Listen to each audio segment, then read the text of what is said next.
আসসালামু আলাইকুম সবাইকে। তো এটি হচ্ছে একটি ডিজে স্পিকার বক্স। তো এই মডিফাই বক্সগুলো কিন্তু সাউন্ড কোয়ালিটি খুবই সুন্দর হয়। এটির যে সমস্যা নিয়ে কাস্টমার আসছে, এটি চলে, তবে এর যে সাউন্ড কোয়ালিটি আছে এটি খুবই লো। অর্থাৎ এই সাউন্ডের সাথে এক্সট্রা বেশি নয়েজ থাকে এবং সাউন্ডটি ক্লিয়ার না। আমি যদি আপনাদের বাজিয়ে দেখাই,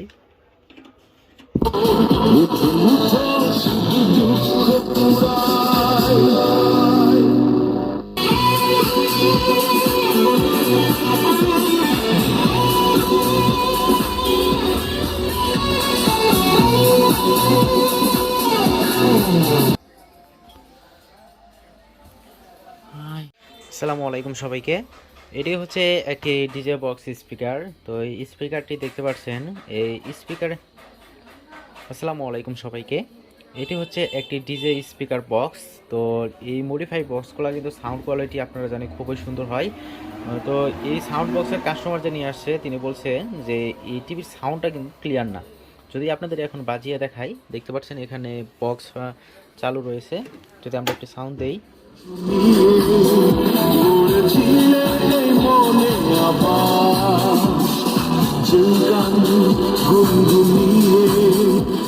তো ভিউয়ার্স শুনতে পাচ্ছেন যে এই বক্সের সাউন্ড কোয়ালিটিটা যে রয়েছে, এই বক্সের সাউন্ড কোয়ালিটি কিন্তু একদমই ঠিক নেই।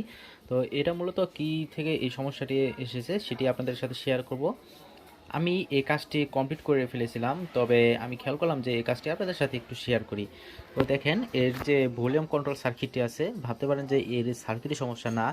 এই সার্কিটে কিন্তু এর সকল কানেকশনগুলো ঠিক আছে এবং এর সকল সাপ্লাইগুলো ঠিক রয়েছে, আমি চেক করেছি। এরপর যে এই মাদারবোর্ড রয়েছে, দেখতে পাচ্ছেন, এটিও হচ্ছে মেন অডিও মাদারবোর্ড। তো এই মাদারবোর্ডেও কিন্তু সকল কানেকশন ঠিক আছে এবং সকল সাপ্লাইগুলা এর কার্যক্রম ঠিক আছে। তো এর যে সমস্যাটা মূলত, এখানে দেখতে পাচ্ছেন একটি ইউএসবি আছে। আমি এর যে সমস্যাটি পেয়েছি সেটি হচ্ছে এই ইউএসবি সার্কিট থেকে সমস্যাটা পেয়েছি। দেখেন, এখানে একটি ইউএসবি পোর্ট দেওয়া রয়েছে, অর্থাৎ চাইলে আপনারা এটি মেমোরি দিয়ে ব্যবহার করতে পারবেন। তবে এক্ষেত্রে যে সমস্যাটি হচ্ছে, এর যে ইউএসবি পোর্ট রয়েছে, এখানে দেখতে পাচ্ছেন 3টি আইসি রয়েছে। এই আইসিগুলোর সমস্যা হওয়ার কারণে এই ইউএসবি সার্কিটের জন্য এই সাউন্ড কোয়ালিটিটা ক্লিয়ার আসছে না। এখানে দেখেন, এখানে 5 ভোল্ট ইনপুট হয়েছে। তো আমি মেজার করে দেখলাম এই 5 ভোল্টের জায়গায় রয়েছে 4.5 ভোল্ট। তবে এটা খুব একটা মেজর না হলেও এই সার্কিটের সমস্যা থাকার কারণে 0.5 ভোল্টেজ ড্রপ করছে। এরপর আমি আরও ভালোভাবে ক্লিয়ার হওয়ার জন্য এই পয়েন্টগুলো দেখছেন, এখানে 3টি পয়েন্ট রয়েছে, একটা হচ্ছে লেফট আউট, আর একটা হচ্ছে গ্রাউন্ড, আর একটা হচ্ছে রাইট আউট। তো এই পয়েন্টে যখন আমি টাচ করলাম, তখন এখানে অডিও আমি ক্লিয়ার পেয়েছি, যেহেতু এখন ভলিউম কম দিয়ে রাখছি। তবে এই আর আউট যদি আপনাদের এই আইসিটি কন্ট্রোল করে আপনাদের এই পিনে পাঠিয়ে দেবে, এই পিনে পাঠিয়ে দেবে।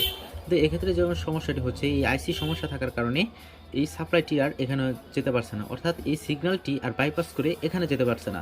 তাই আমরা যে কাজটি করেছি, এখানে দুটি রেজিস্টার নিয়ে আর আউট এবং লেফট আউট থেকে এখানে সরাসরি সংযোগ করে দিয়েছি।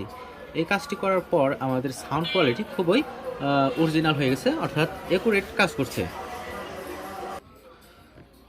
তো এখন আমি আপনাদের এটি কানেকশন করে দেখাবো, এরপর আপনাদের দেখাবো যে এর সাউন্ড কোয়ালিটিটি কেমন। তো ভিউয়ার্স দেখতে পাচ্ছেন, এখন আমি এটি কানেক্ট করে দিয়েছি। এখন যদি আপনাদের ভলিউম দিয়ে দেখাই,